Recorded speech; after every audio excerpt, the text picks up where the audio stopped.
নমস্কার, আপনারা দেখছেন খবরের বিবর্তন। খবরের বিবর্তনে আপনাদের সবাইকে জানাই স্বাগত।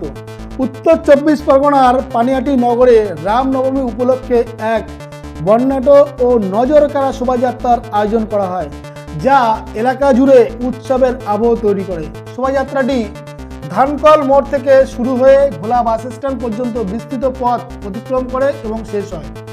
শোভাযাত্রায় অংশগ্রহণ করেন অসংখ্য ভক্ত ও সাধারণ মানুষ।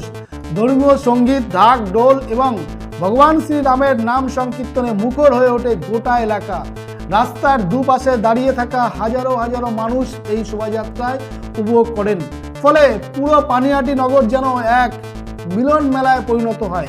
এই অনুষ্ঠানে উপস্থিত ছিলেন পানিহাটি নগরের রাষ্ট্রীয় স্বয়ংসেবক সংঘের একাধিক কার্যকর্তা, যারা শোভাযাত্রার সার্বিক ব্যবস্থাপনা ও শৃঙ্খলা রক্ষার গুরুত্বপূর্ণ ভূমিকা পালন করেন। এছাড়া উপস্থিত ছিলেন বিজেপির কলকাতা উত্তর শহরতলি জেলার সভাপতি বিশিষ্ট আইনজীবী চণ্ডীচরণ রায়। তার উপস্থিতি শোভাযাত্রার আলাদা মাত্রা যোগ করে। উল্লেখযোগ্যভাবে আরজি কর হাসপাতালে ঘটে যাওয়া মর্মান্তিক ঘটনার বিচার প্রার্থী পরিবারের পক্ষ থেকে উপস্থিত লক্ষ্য করা যায়। নির্যাতিতার মা রত্না দেবনাথ এই শোভাযাত্রায় অংশগ্রহণ করেন। তিনি পানিহাটি বিধানসভা কেন্দ্রের বিজেপি প্রার্থী।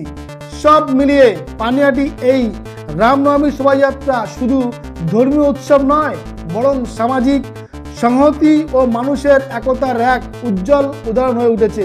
দেখুন সেই রামনবমী শোভাযাত্রার দৃশ্য।